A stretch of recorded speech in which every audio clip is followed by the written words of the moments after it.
Hello everybody, my name is Dr.Mansee, and today I'm going to share with you the evolutionary journey of the plant remedy Pulsatilla.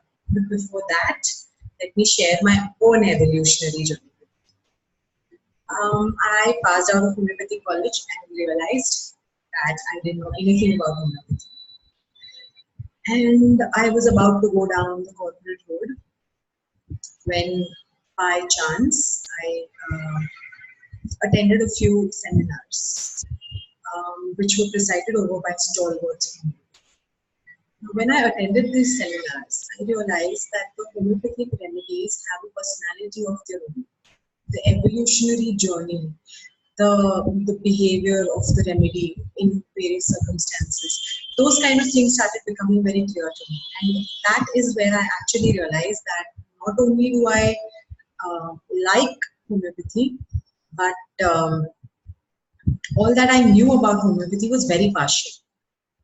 Then I joined my ICI, and again I got the chance to learn under some very big names in homeopathy. And it's only thanks to them that I have been able to understand homeopathy and actually fall in love with homeopathy. And this whole journey with homeopathy began with a lot of reading. The number of books that we devour in homeopathy is actually much more than the ones we do during our college years. Once you start reading these books which are not in the syllabus, that is where you realize that the things that you learned in homeopathic college were barely touching the skin of the remedy. What you need to go is into the soul of the remedy. So this whole reading and understanding and seeing cases and seeing people and being able to treat them successfully, all this made me realize that the homeopathic personalities are almost like a picture, like the evolutionary picture of a person. This is a specific Pulsatilla person. How do you know that this person is Pulsatilla? Because you can actually, while the person is sharing his history with you, you can absolutely visualize the whole journey that the person has been through, and the why of it becomes very clear. So what I'm going to attempt through my lectures is that I want to inculcate the same sense of interest in you that I developed by reading up about so many medicines, and hopefully this journey will prove fruitful and a lot of you will be attracted towards homeopathy as well. My sincere hope through these video lectures. So let us, without any further ado, start with Pulsatilla. I'm going to share a PPT with you right here so that you also understand what I'm saying. Now, we all know that Pulsatilla is a plant remedy. It belongs to the family Ranunculaceae. The common name is the windflower or the wind anemone. Now, you all have heard the story of the mighty oak and the tall, slender grass, right? There was this big fight between the two of them as to who is stronger. The oak said, obviously, I'm the stronger one, I'm the bigger one, look at me and look at yourself. And then there was this big storm. The oak tree was felled because of the storm, and the slender grass blew anywhere the storm blew it, and then at the end of the storm, it was as it was earlier. So this just goes to show that the windflower or the tiny grass was much more adaptable, and hence it could bear the storm, and that's why it was stronger.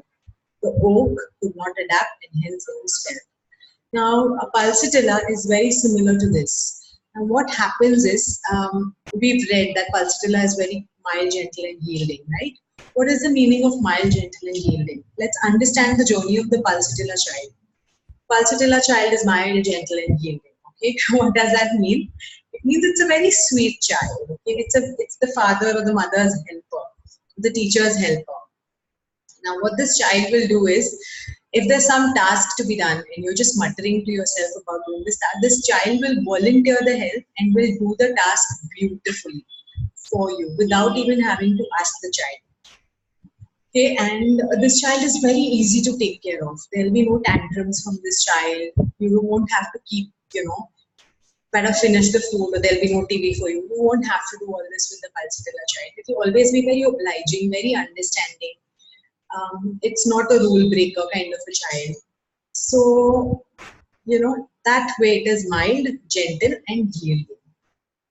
What happens if sometimes you reprimand the Pulsatilla child? It will be very tearful, weepy. It will come sit on the mother's or the father's lap. It will hug that person, and you will hear the most sincere, the most earnest apology from that tear-stricken face. There is no way you will not be able to forgive the Pulsatilla child for the little mistake that he had done. Okay, now this Pulsatilla child is the Cinderella. Okay, you've all heard the story of Cinderella, how her father, she lost her mother at a very early age, and the father remarried and got a stepmother into the house who came with her own two daughters. Cinderella was very rich. She had a lot of lovely things. But when the stepsisters and the stepmother arrived on the scene, she had no problem sharing her things. In fact, she volunteered to do a lot of chores for the sisters. Of course, when the father passes away, she's made to do everything like a servant, but she does that very willingly, very happily. If you've seen the cartoon of Cinderella, you'll realize that there's always a smile on her face even while she's going about the dredging housework that she does.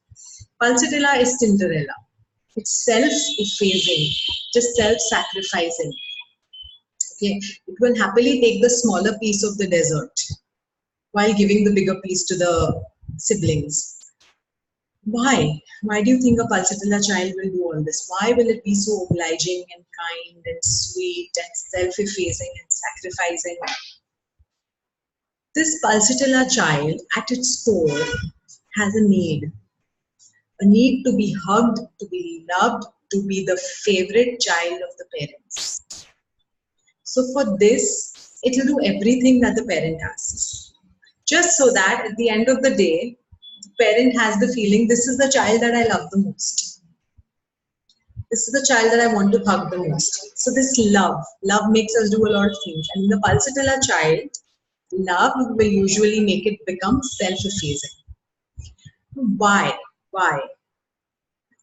In a married environment, in a family, the kids usually mimic the behavior of their parents. So in this particular Pulsatilla child's family, you will notice that the mother also is a Pulsatilla. The father may be tyrannical, okay, aggressive, angry, fights all the time, violent. But the mother is soft, gentle. She handles this tyrannical husband so beautifully that the child understands that the only way to get through in life is to be submissive and mild and gentle. And for a child, the biggest learning, the biggest university, the biggest college is going to be the parents. Whatever they see their parents doing is what they will do.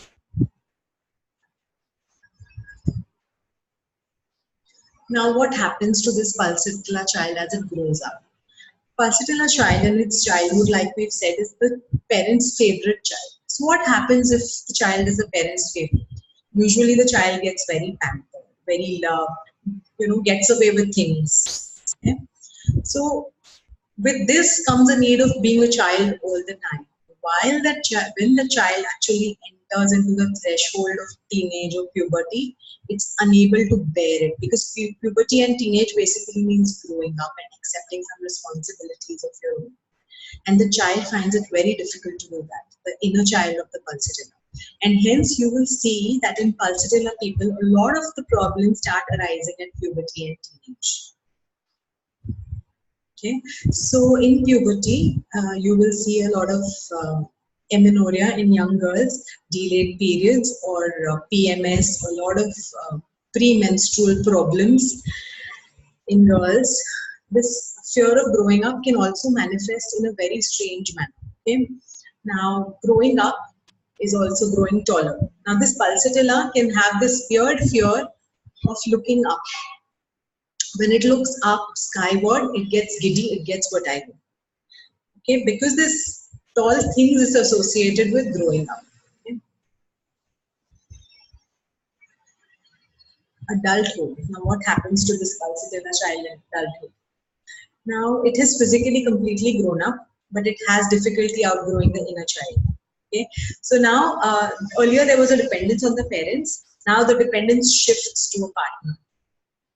Okay, but because the pulsatilla is very sweet, mild, and gentle, a lot of attention can be received from the opposite sex. So this pulsatilla girl or pulsatilla boy will have a lot of suitors.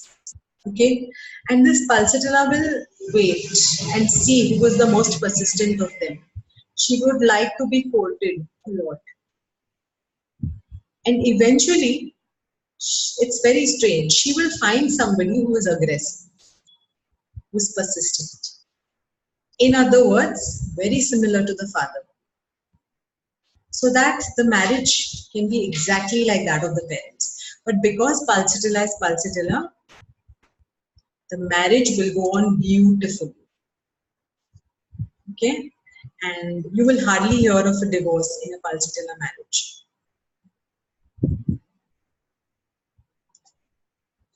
But in spite of the marriage looking very stable, you will realize that the partner is very frustrated. Why is the partner frustrated? If pulsatilla is so self-effacing, the partner feels that the sweet pulsatilla gets her own way all the time. And that is what a pulsatilla is at the core, very selfish. Okay, so she wants her own way, but she will not be aggressive about it. She'll be very gentle and sweet, and she will finally get her own way. And during conflicts, Pulsatilla has the nasty tendency of weeping at trivial matters. Now, what this does in a relationship is initially the men in the relationship may find it very endearing, the tears and the crying and the weeping, and they feel very strong in trying to take care of this very mild, weak person. But as years go by, they realize that these tears are very selfish. They manipulate them into taking their own way.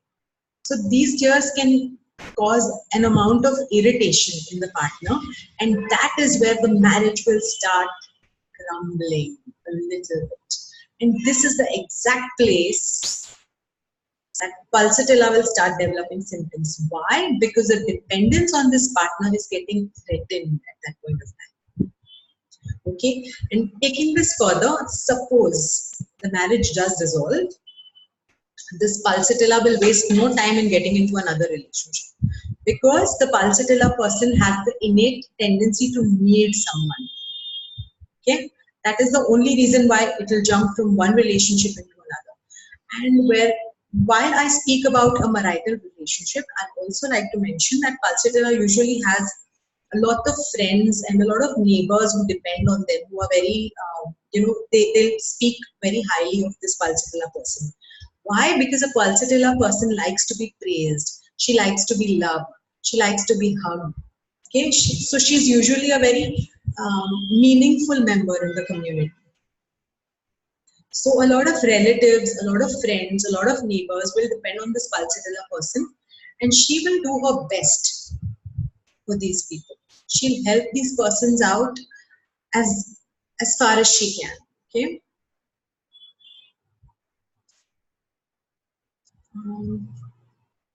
Okay. As a mother, now pulsatilla as a mother is very gentle and calm. You will not see these people getting very angry or hitting their child or something like that. But because she is influenced very easily by others, because she's that mild and gentle, so she can have some very fixed or rigid ideas as well about how to be a mother or how to raise your kids. And she will try to impose these ideas onto her children. For example, veganism. As a mother, she's a vegan, and as a mother, she will try to impose veganism on the kids. Now, this can be detrimental to the nutritional health of the child, as we all know. But because she's so fixed in her idea, she'll do that. Now, this fixity of ideas can also be religious. Okay? So, asking the children to go to church every Sunday, or praying in a specific manner, or doing at least a 15 minutes of prayer every day. These kind of things are very rigidly enforced by a pulsatilla method. Apart from this,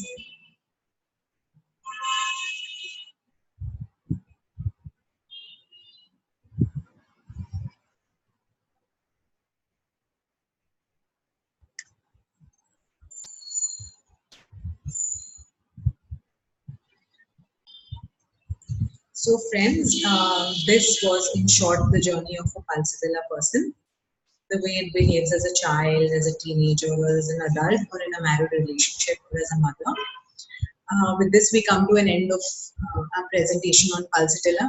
We are all well acquainted with the physical characteristics, so this time I'm not going into it. So, in case you guys are interested in learning more remedies or understanding the remedies the way I have taught, please do get in touch with me. My details are given below. Thank you very much.